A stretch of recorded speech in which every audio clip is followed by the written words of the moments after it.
Hi, I'm Mike Adams. I'm a missioner with Far East Broadcasting Company and First Response Radio. Been working in missions for 40 years now. I studied at university electrical engineering, and as I was going through my electrical engineering studies, I was trying to decide if I should be working in missions or in secular work.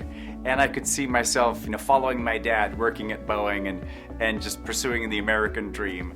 But God really called me to say, Mike, use your technical skills in missions. There is a place where I need an electrical engineer. And so for me, the trip into missions was asking that question, where does God need an electrical engineer in missions? And I did a summer internship supported by BelPres. They said, sure, great, lean into that. Here's some money, go overseas.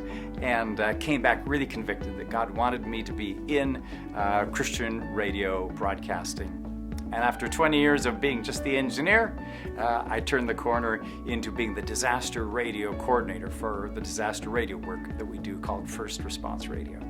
We work in disaster zones. When a disaster strikes, power goes off, communications goes down, internet goes down, and people really need information to rebuild their lives. Food, water, shelter, healthcare. Where do I get these things? So we've started building emergency radio stations in the middle of these disaster zones. So this is to meet the humanitarian needs of the community. Outside of a disaster, we do Christian radio broadcasts, but in the disaster, it's focusing on what people need to stay alive and help their families. It's really just, like Jesus when he was feeding the 5,000. He met their physical needs and he taught them at the same time. Words and deeds go really well together. There are some countries where it's really tough to share the gospel. It's really hard to openly be a Christian. But our disaster radio work is always welcome and accepted even in the toughest places. So we build credibility, we build a connection with the community. Some people have said it's the first time I've seen Christians doing something useful when a disaster strikes. We do it because Jesus would do it. My time in missions has brought me into a deeper trust in God, in discipleship and following Jesus. We started working in disaster response where you're not in control of anything. And the radio engineer in me really likes to be in control.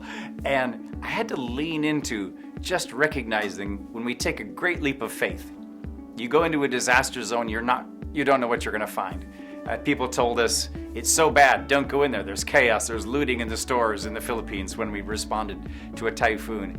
And we just thought, we very nearly turned back. My team was really afraid, and I thought, God is here.